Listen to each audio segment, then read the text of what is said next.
Ethan James never stopped. He didn't have time for it.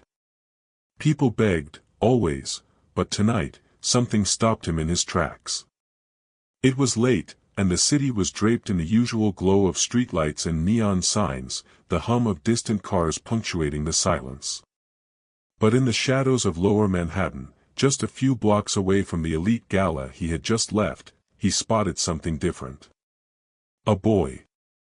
No older than 14, sitting on the cold, grimy sidewalk with his head bowed low. His clothes were ragged, shoes scuffed and torn, and yet, there was something about his posture, something defiant in the way his shoulders were squared against the world, that drew Ethan in. Beside him sat a frail woman, his mother, whose haggard face and hollow eyes told the story of someone worn down by life. She rested her head on the boy's shoulder, too tired to even lift it. Ethan paused, his fingers twitching at his coat pocket. He had seen countless people begging on the streets. Homeless, desperate. It was nothing new. He was used to ignoring them, dismissing them as a backdrop to his well-ordered, successful life. But not this time. Something about the boy's gaze locked onto his, piercing through the layers of wealth and power Ethan carried like armor. His eyes weren't begging for scraps. They weren't full of pity. They were resolute, like a man who knew exactly what he wanted. The boy's voice was quiet, but in the dead silence of the street, it rang out like a bell. I don't want money. I just want drugs for my mom. Ethan froze. The words didn't hit him like a plea, they hit him like a slap. Money was the one thing Ethan had always had in abundance. He'd built his empire with it, wielded it like a weapon, and used it to solve every problem that crossed his path. But this was different. The boy wasn't asking for a handout. He wasn't desperate for a donation. He just wanted something so simple, drugs for his mother. For the first time in Ethan's life, he was standing in front of someone who didn't want his money. The irony stung. This boy, with nothing, wanted something he couldn't buy. Ethan took a step closer. I can buy you food, he offered, his voice lacking its usual confidence. But the boy only shook his head, his gaze steady, unwavering. Money's not gonna fix her, sir, Darren said softly, almost too softly, as if the words were too heavy to carry. Ethan felt his heart skip. How many times had he used money to solve problems like this? But this boy didn't want it. He wanted something different, something deeper, a chance. Before Ethan could respond, the boy stood, brushing the dirt from his pants. He handed Ethan a crumpled letter. This is for her treatment, Darren added, his voice cold. But even if you give us money, it won't change anything. As Ethan unfolded the letter, his mind raced, his thoughts tangled. The letter was from a hospital, confirming the mother's terminal illness and stating that treatment was no longer covered by their insurance. There was no money left. No hope. Ethan blinked, the weight of the letter sinking in. Ethan's thoughts were interrupted as Darren began walking away, his mother struggling to rise behind him. Darren's quiet words echoed in Ethan's mind, but they felt like they were meant for something bigger than just him. If you were Ethan, what would you do in this situation? Would you help Darren, or would you keep walking away? Think about it. Drop your thoughts in the comments below. And while you're there, tell me where you're watching from. I'll be reading them. Ethan couldn't get Darren's face out of his mind. Every time he closed his eyes, he saw the boy's unwavering gaze, sharp and intentional. Ethan had spent his life surrounding himself with power, influence, and wealth, all the things that were supposed to provide answers. Yet, here was this kid, with nothing but a sick mother and a crumpled letter, and he had something Ethan didn't, clarity.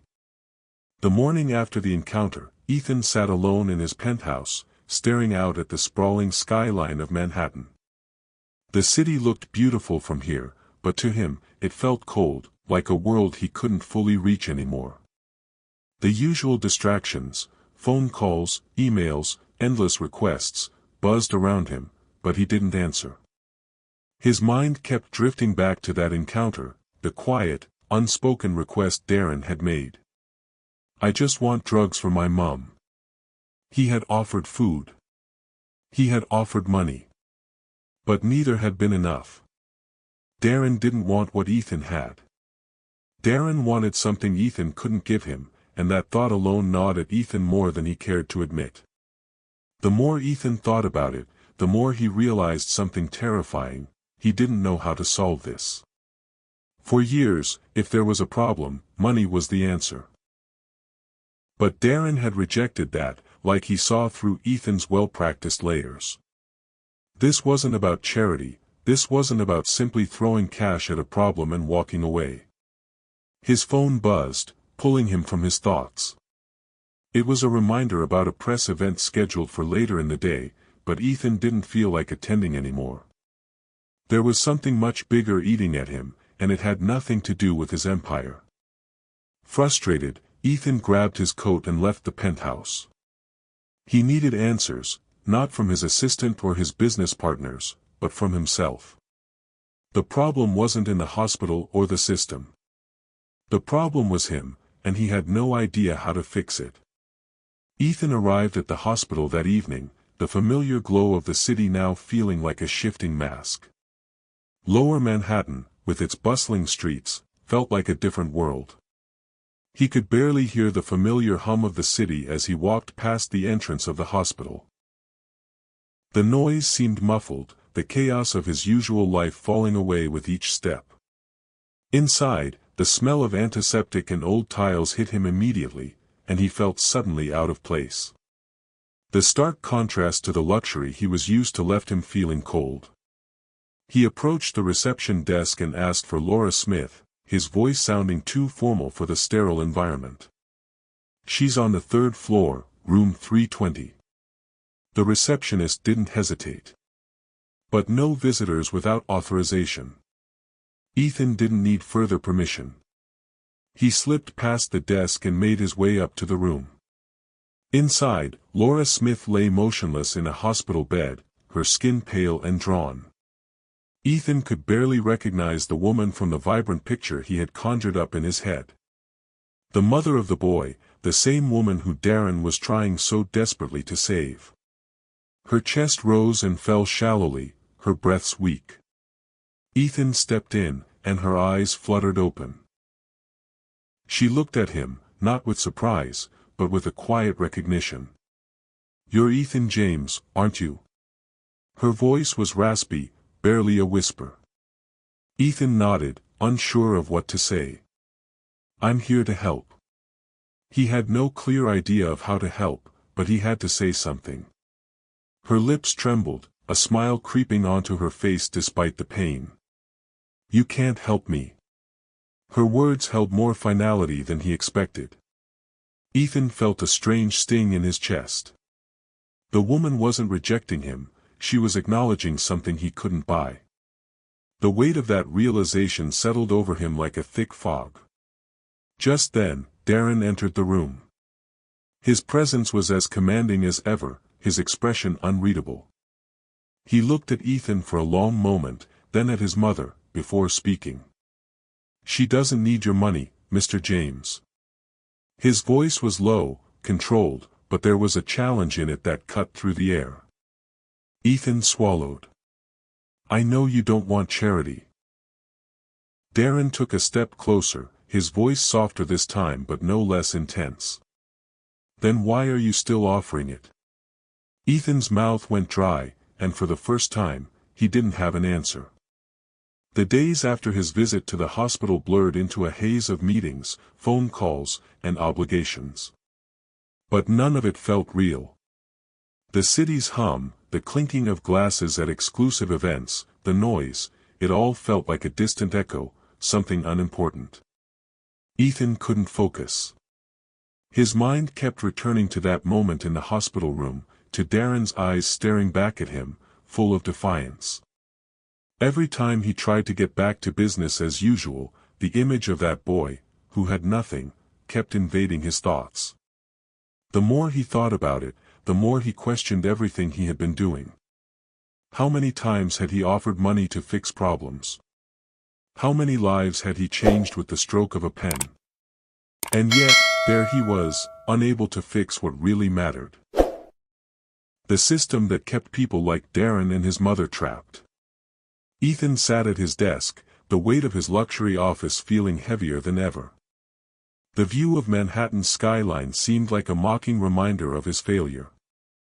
He reached for his phone, his hands trembling slightly as he dialed a number he hadn't called in years. The line rang twice before an all-too-familiar voice answered. Ethan. It's been a while, Sam. Ethan's voice was strained, more serious than it had been in any of their past conversations. There was a pause on the other end. Sam was an old friend from his college days, someone who had gotten involved in non-profit work after graduating, unlike Ethan, who had chosen the business world. Sam's firm had always focused on social justice, access to healthcare, and tackling inequality. But their paths had drifted apart, and Ethan had often dismissed Sam's work as naive. But now, the gap between them felt like a chasm.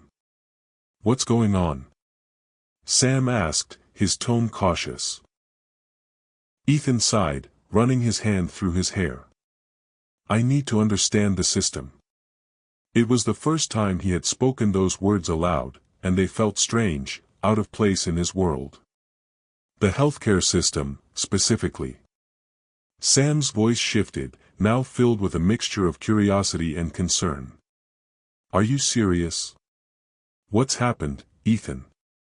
What are you trying to fix this time? Ethan hesitated, unsure of how to explain it. There's a kid, Darren. His mom's dying. They can't afford her treatment. I thought I could fix it with money, but it's not that simple. There was silence on the other end, then Sam's voice softened. You're right, Ethan. It's not that simple. Ethan's chest tightened. What do you mean? The system's broken, man. Sam's words were quiet, but there was an urgency in them that Ethan couldn't ignore. Money might help in the short term, but it won't fix what's at the root of it. It's not about handouts or charity, it's about systemic inequality. Ethan shifted in his seat, the weight of his friend's words sinking in. Systemic inequality? Yes. Sam's voice grew firmer. The healthcare system is designed to keep people like Darren and his mom out. He paused before adding, it's not just a money problem. It's about power. The people in charge don't care about the people who need help the most. Ethan's thoughts began to race. This wasn't about charity. This wasn't about solving a problem with money. The idea felt more absurd the longer he thought about it. But if money couldn't fix it, what could? Ethan thought of Darren's words again, how he had refused Ethan's offer without hesitation. You don't understand. Ethan had tried to understand, but every time he got closer, the walls around him seemed to grow higher. As the conversation with Sam continued, Ethan's realization deepened. This wasn't just Darren's problem. This was a systemic issue, a failing that went beyond just one family. And Ethan had been too blind, too wrapped up in his world, to see it. The next morning, Ethan made a decision. He couldn't keep ignoring the world around him. He couldn't keep pretending that money and influence could solve everything. Ethan stood up, looking out the window once more, the realization weighing heavily on his shoulders. He grabbed his coat and headed out of the office, his steps more determined than before. He was going to find Darren. He needed to see the world through his eyes. He needed to understand what he could do to help, truly help, and that meant seeing beyond the walls of his penthouse, beyond his wealth, beyond his privilege. And perhaps, just perhaps, he would finally understand what Darren had meant when he said, I don't want money. Ethan sat at his desk, the familiar view of Manhattan stretching out in front of him. It should have been comforting, the skyline, the lights, the sprawling city that was the foundation of everything he had built. But today, it felt like a cage, its steel and glass walls pressing in on him. He should have been focusing on the multi-million-dollar contracts piling up in his inbox, but instead, his mind kept drifting back to that night, Darren's face, the boy's words that seemed to echo louder each passing minute. I don't want money. I just want drugs for my mom. The truth had hit harder than any deal he'd ever made. It wasn't just about giving away cash. It wasn't about solving things with a check. Darren didn't need money, and Ethan didn't know how to respond to that. How had his entire life, his career, his empire, been built on something so fundamentally flawed? He leaned back in his chair, staring at the hospital bill Darren had handed him. No matter how many zeros Ethan added to a check, it would never be enough. This wasn't about a quick fix. And the realization hit him like a ton of bricks: money couldn't fix this. He ran his hand through his hair, trying to focus on the next logical step. But what was the next step? He didn't have the answers, and that terrified him. Ethan's mind raced, and without realizing it, his fingers were already dialing the number. It wasn't the usual business contacts he called when he needed something fixed. It wasn't a quick fix he was looking for anymore. This was something deeper. The phone rang 3 times before the voice on the other end finally picked up. "Ethan, what's up?" It was Harold Winters, a man Ethan had known for years. He was the CEO of a major healthcare conglomerate, a man whose influence could make or break medical policy. They'd done business together, and Harold had always been more than happy to play the game of wealth and prestige. But Ethan's voice today was different, laced with an urgency he didn't fully understand himself. "We need to talk." Ethan's voice was steady but sharp. The old Ethan would have kept it transactional. But today, there was no room for that. "What's going on?" Harold's voice was laced with curiosity, but there was no sense of concern. "I want to talk about healthcare inequality." Ethan paused, realizing how strange it sounded coming from his lips. The gaps in the system. The patients who get left behind. There was a long pause on the other end of the line before Harold responded, his voice colder now. "You're talking about things that don't make money, Ethan." Ethan clenched his jaw. Of course, that's what Harold would say. It was the reality of the world they both lived in, the world where money was always the solution, and everything else came second.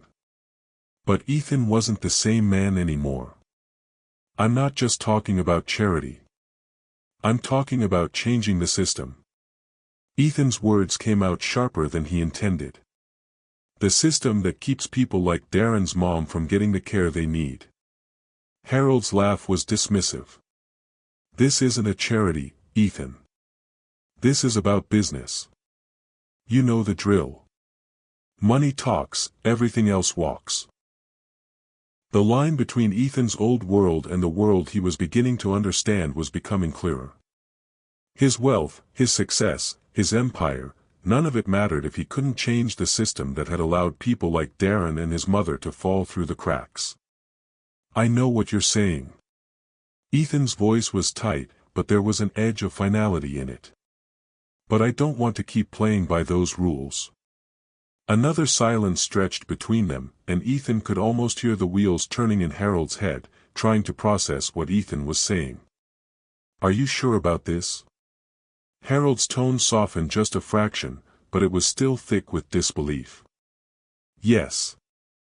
Ethan's response was firm. "This isn't just about money anymore. It's about fixing something that's broken." There was no answer. Only the faint sound of a click as Harold ended the call. Ethan stood up, pacing in the quiet of his office, his thoughts racing. What now? He knew the answers wouldn't come from Harold or anyone else in the corporate world. He had to find another way. He grabbed his coat and headed out of the office. The city hadn't changed, but Ethan had. He wasn't just some guy trying to make a buck anymore. He was someone who had to redefine his understanding of the world. And this journey was only just beginning. As he walked down the streets of Manhattan, the cold air biting at his skin, Ethan knew he was taking a step into uncharted territory. But for the first time, it felt like the right step, towards something bigger than business, something real. And maybe, just maybe, he'd finally find a way to help Darren. Ethan woke up the next morning with a new sense of urgency. The luxury of his penthouse, the high rise that had once been his sanctuary, now felt suffocating. His thoughts were clear but filled with doubt. How could one man make a difference? How could someone like him, someone who had always operated in a world driven by profits, deals, and numbers, begin to undo the systems that had kept people like Darren and his mother on the streets, struggling for basic healthcare? He couldn't keep waiting. The system wasn't going to fix itself. If he wanted to make a difference, he had to take action. And that action started today. Ethan spent the morning meeting with his team, but not the one he was used to, the people who helped him close business deals or plan marketing strategies for his company. This time, he'd assembled a group of healthcare advocates, social justice leaders, and policy experts who were already working to improve healthcare access for marginalized communities. They were people who understood the problems on the ground, the real-world issues that Ethan had been blind to for so long. The first meeting was tense.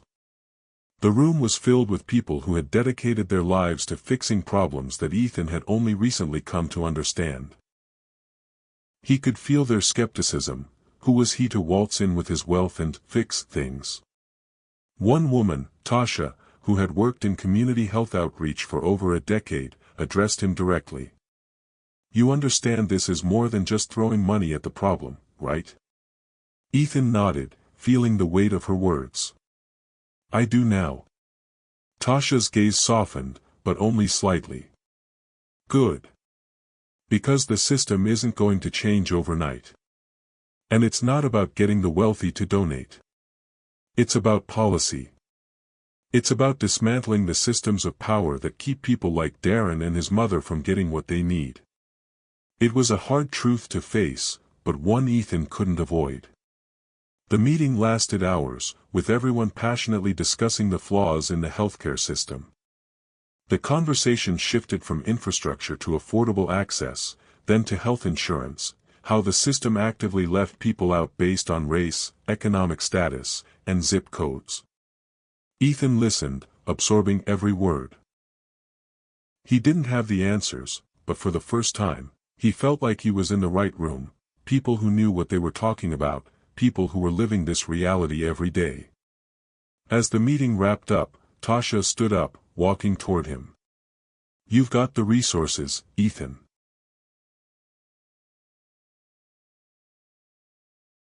But now you need the backbone to face the people in power who don't want this system to change."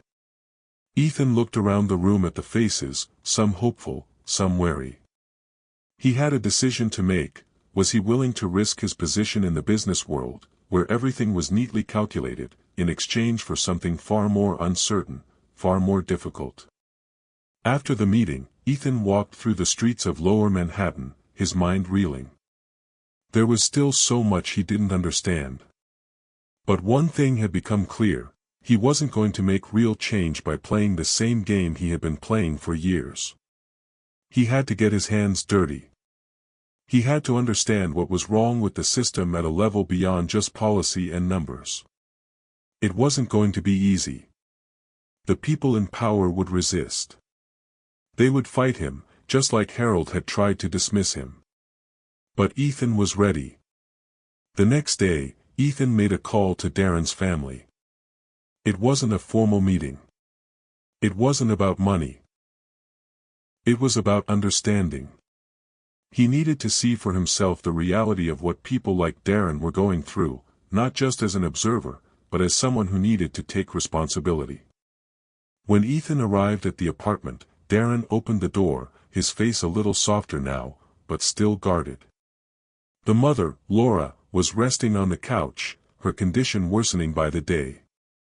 The once strong woman had lost a lot of weight, and there were dark circles under her eyes. Ethan sat down across from her, not knowing what to say at first. He had been in this position 1,000 times before: business meetings, negotiations, even helping people with his money. But this was different. There were no words that could solve this. No checks, no business deals. Just a harsh truth. "I want to help." The words felt strange on his tongue, but there they were. Darren looked up at him, eyes searching his face. "You want to help?" He scoffed softly, but there was a hint of hope in his voice. "I don't need your money." Ethan nodded, his voice barely a whisper. "I know." Ethan stayed with them for a while, just talking. No offers of money. No promises that could be broken. They talked about the things that mattered, the things that Ethan had been blind to for so long. By the end of the visit, he felt more connected to Darren and his family than ever before. Darren didn't need charity, he needed something bigger. Ethan stood up to leave, feeling the weight of his decision. He wasn't sure how it would turn out, or if he was ready, but he knew he had to do something. The next few weeks were a blur of phone calls, meetings, and research. Ethan dove headfirst into the growing healthcare crisis that Darren and his mother were just one example of. He spent time with doctors, social workers, and even patients, trying to see the world through their eyes, the world he had spent so long ignoring. Ethan was no longer just a businessman with money to throw at problems. He was starting to realize that this wasn't just about fixing a problem with a simple solution. This was about understanding how a system, a deeply flawed system, kept people like Darren trapped, helpless, and forgotten.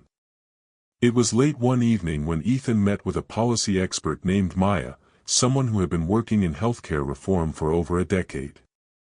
Maya had spent years trying to get real reform passed, but every time, she had been shut down by the powers that be, the same powers Ethan had been working with for years.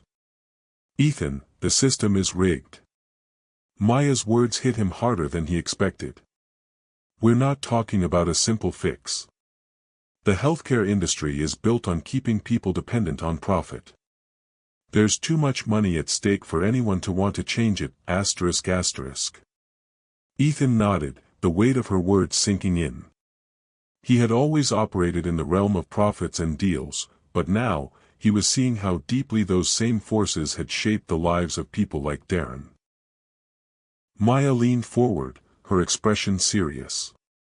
"You can't change this by throwing more money at it. We need policy reform.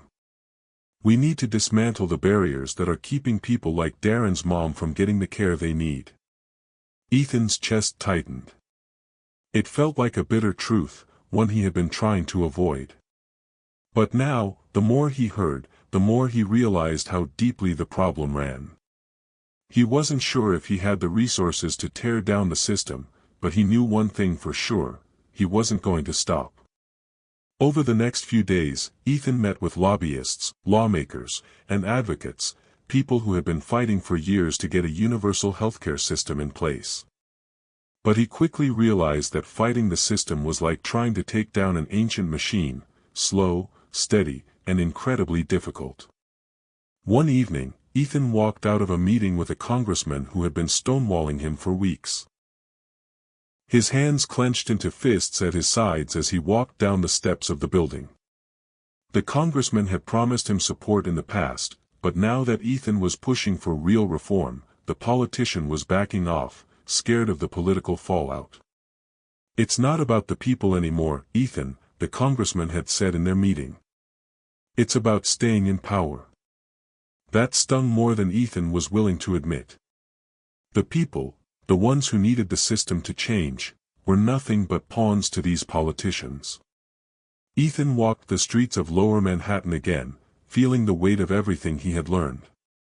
This was bigger than just one hospital visit. This was about people like Darren and his mother, the forgotten ones who had been discarded by a system that cared more about profits than people. The night air felt colder now, but it wasn't the temperature. It was the reality of the fight ahead. Ethan was no longer the man he was before. The system that had made him rich was the same one that kept people like Darren's family stuck in a cycle of poverty and illness. This wasn't just Darren's fight, it was everyone's fight. He thought of Darren's words, "You don't understand." They rang in his ears. He didn't understand. Not yet. But he was getting closer. Ethan knew now that he couldn't do this alone. He needed to mobilize people who understood the system better than he did. He needed voices that had been fighting this fight for years. And if there was one thing he had, it was connections, the kind that could help him rally others to the cause. As he walked through the streets of the city, a new determination began to take root inside him. Change wasn't going to come quickly. It was going to be a fight, one that would challenge everything he had ever known. But Ethan was ready. Ready to fight for something bigger than himself. Ethan had never truly understood the word opposition until now. He had faced challenges in business, of course, difficult negotiations, resistance from competitors, but this was different. This was a fight against an entire system that didn't want to change. For the past few weeks, he had been meeting with lawmakers, activists, and healthcare professionals. He had begun to understand just how deeply ingrained the systemic issues were. But it wasn't just about getting the right people in the room, it was about challenging the very foundation of how the system was designed to function. The first real blow came during a meeting with investors. Ethan had been trying to gather support for a new healthcare initiative, one that would allow low-income patients like Darren and his mother to have better access to healthcare services. He thought it would be an easy sell. After all, he was used to dealing with people who shared his interests in making profit. But the moment he mentioned universal healthcare, the room fell silent. One of the investors, a man named Gregory, scoffed. "Ethan, what you're suggesting is a radical shift. We're not running a charity here.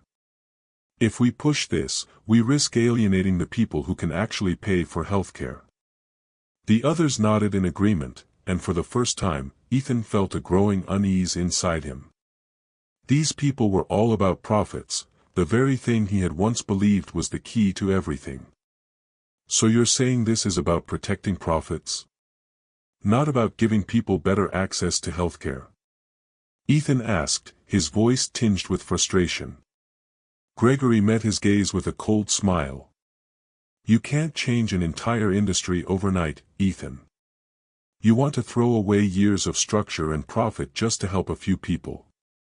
Ethan's frustration boiled over. He had been naive. He had assumed that just by investing money into the system, he could shift it.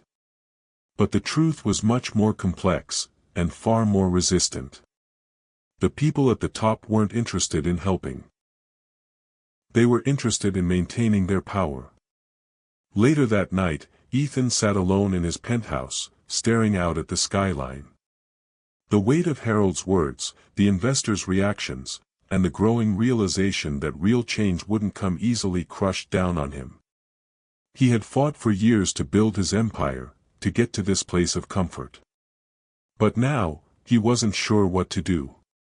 What good was all this money if it couldn't fix real problems? The next morning, Ethan received a call that only deepened his concern. "Mr. James, I'm afraid I have bad news." It was Maya, the healthcare policy expert he had met earlier. "Your initiative has been blocked. The opposition is getting stronger." "Blocked?" Ethan's voice hardened. "How?" "The healthcare lobby has pushed back, and it's working. We're getting resistance at every level now." Ethan slammed his fist against the desk, his mind racing. This was it. The fight he was up against wasn't just with individuals. It was against the entire structure. The money, the influence, the political ties, all of it was designed to keep things the way they were. "What do we do now?" Ethan's voice was steady, though inside, he was seething. "We keep fighting." Maya's voice was calm but resolute. "We need to go beyond the industry and connect with the people." That afternoon, Ethan found himself back at New Hope Medical Center. He had to see for himself the desperation and the human cost of the issue. It wasn't just numbers anymore, it was about people. He walked through the hospital's sterile hallways, past patients, nurses, and doctors. The hospital felt alive with movement, but there was an underlying tension in the air. He stopped outside room 320, where Darren's mother was recovering.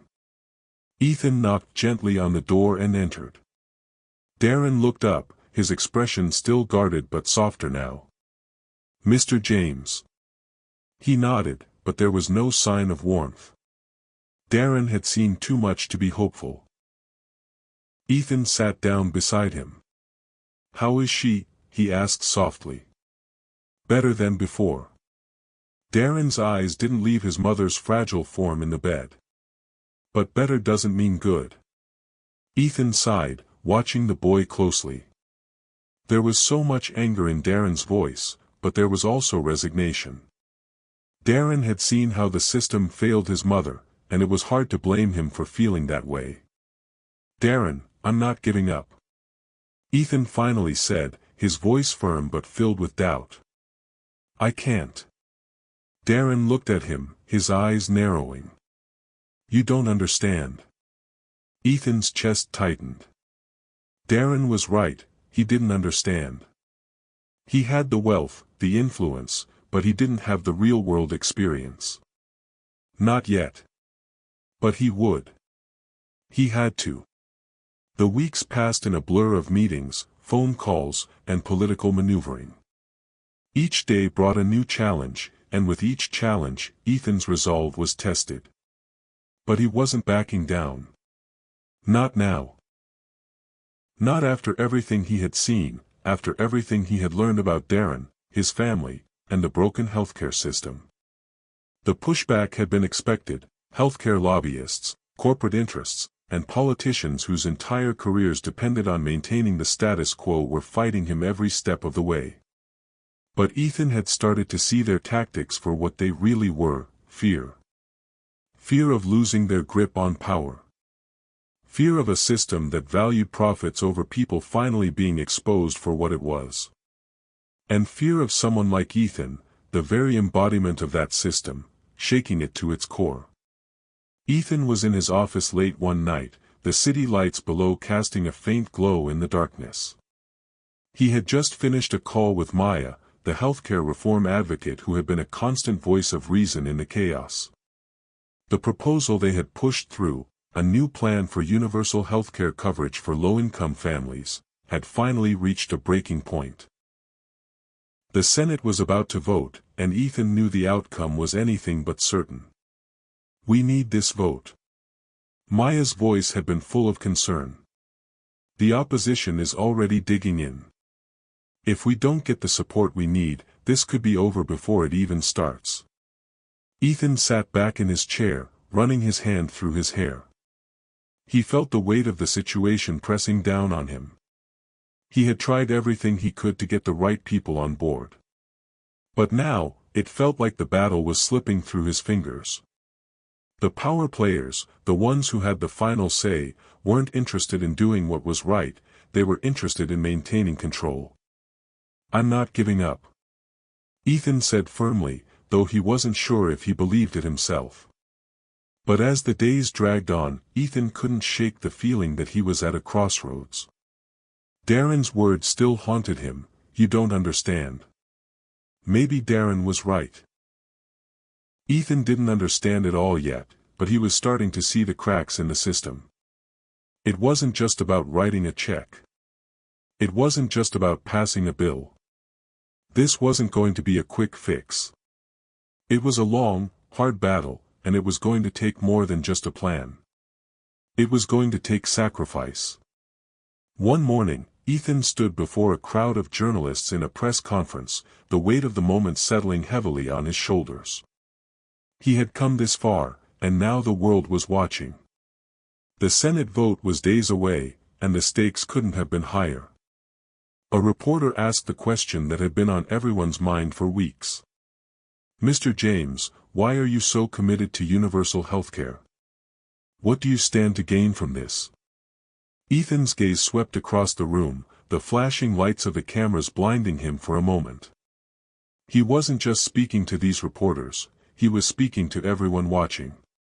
The voices of the voiceless people who had been failed by the system. The families who couldn't afford the care they needed.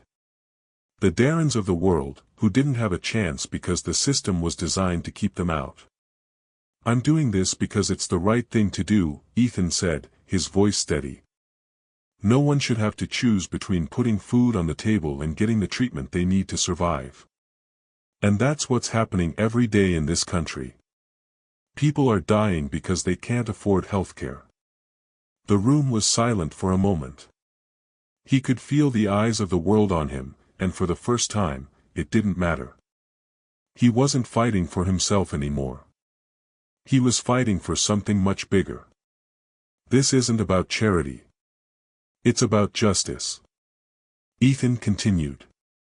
"I'm not asking for anyone to give. I'm asking for us to demand a system that works for everyone." As the press conference ended, Ethan walked back to his office, the weight of what he had just said still hanging in the air. He had spoken from the heart, but now came the hardest part. What would happen next?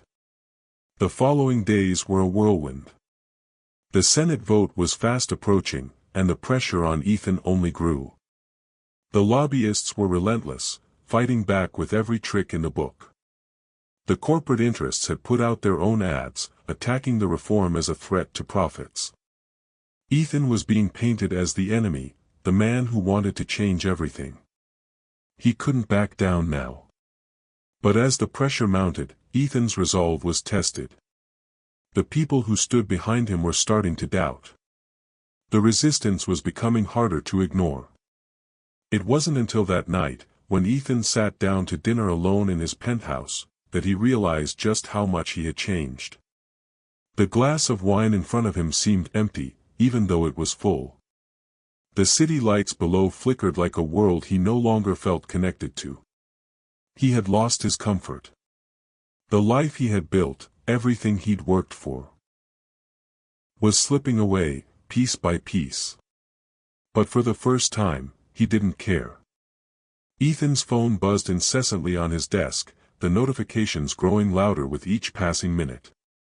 The Senate vote was only a few days away, and the political and corporate pushback was at its peak. The powerful interests Ethan had once relied on, the investors, the lobbyists, the politicians, were turning against him. He knew it was coming, but that didn't make it any easier to face. The people in power, the ones who had always been willing to listen when there was money involved, were now using everything they had to maintain the status quo. Ethan was the villain in their eyes, the man trying to destroy the very system that had made him rich. The news was getting worse by the hour. Healthcare executives were painting Ethan as a dangerous radical, someone who wanted to dismantle the entire system that had kept the rich rich and the poor stuck in the same cycle. The phone rang, and Ethan didn't hesitate to pick it up. He recognized the number. It was Maya, the healthcare reform expert who had been by his side throughout this fight. "Ethan," Maya's voice was strained, "they're trying to shut us down. They're pulling every string they can to bury this initiative." Ethan closed his eyes, a deep sense of frustration settling in his chest. "I knew it was coming." He was quiet for a moment. "What do we do now?" "We keep pushing." Maya's voice was firm, but there was an edge of exhaustion in it. "The fight's not over. But you've got to make some tough decisions. They won't back off unless you do." Ethan ran a hand over his face. The pressure was mounting, and it was becoming clearer by the day. He couldn't do this without making a personal sacrifice. To win, he would have to risk everything he had, his wealth, his influence, his empire. That evening, Ethan sat alone at the dining table in his penthouse, staring at the empty space in front of him. The walls of the luxurious apartment felt like they were closing in, the once safe haven now feeling like a prison. He had spent his entire life building this empire. Every decision, every sacrifice, had been made for the purpose of wealth and success. Now, he was being asked to give it all up for something that had no guarantee of success. The resistance was fierce. The corporate interests and lobbyists were doing everything in their power to block his healthcare initiative. But as much as he hated to admit it, he was losing the fight. The phone buzzed again.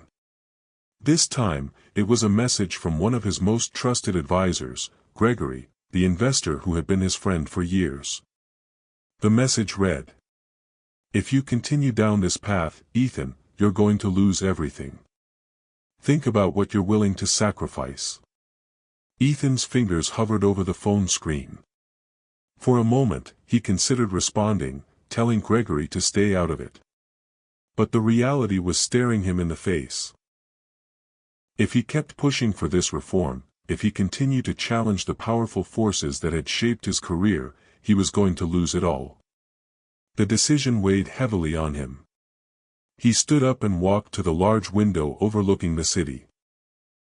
The skyline that had once symbolized his success now felt like a distant dream.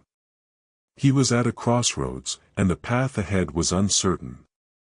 The next day, Ethan called a meeting with his top executives. The conference room was filled with people who had always seen Ethan as their leader, their connection to the top. They had helped him build his empire from the ground up. But today, Ethan knew the room would be different. When the meeting began, Ethan didn't waste time. "I'm making a decision." He looked around at his team.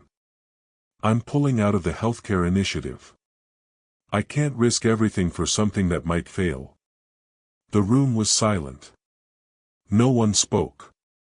After a long pause, Gregory, the same investor who had sent the message, leaned forward. "Ethan, you're making the right choice. This isn't worth losing everything over." But Ethan didn't feel right. He didn't feel like he was making the right choice. "I can't do it," Ethan finally said. The words hit him harder than he expected. "I can't back down. I can't just walk away and leave people like Darren behind." Gregory's face darkened. "You're playing a dangerous game." Ethan stood up, looking at the people in the room. The faces he had trusted for years were now staring at him with skepticism. He was letting them down. But more importantly, he was letting himself down if he didn't keep fighting for what was right. "I'm sorry, but I'm not backing down," Ethan said firmly. "I've come too far to quit now. I'm going to see this through, no matter what it costs." Later that day, Ethan met with Darren again. It wasn't planned, but he knew he needed to see the boy again. When Ethan arrived at the hospital, Darren was sitting by his mother's bedside. The boy's face had softened over the weeks, but there was still that air of resilience about him. "I'm not giving up," Ethan said quietly, stepping into the room. Darren didn't respond at first, but then he looked up at Ethan, his eyes searching. "I knew you wouldn't." Ethan didn't know what else to say. He wasn't doing this for money or status anymore. He was doing this because it was the right thing to do. Because Darren's words had cut deeper than he could have imagined. "I'm with you, Darren. All the way." Darren gave a small nod, but Ethan could see the change in him, the hope that was slowly starting to flicker back. Ethan knew the road ahead would be difficult, but he was ready for it. No more easy choices. No more shortcuts. The Senate vote had come and gone. The public backlash had been intense, the opposition fierce. But despite everything, Ethan had stayed the course.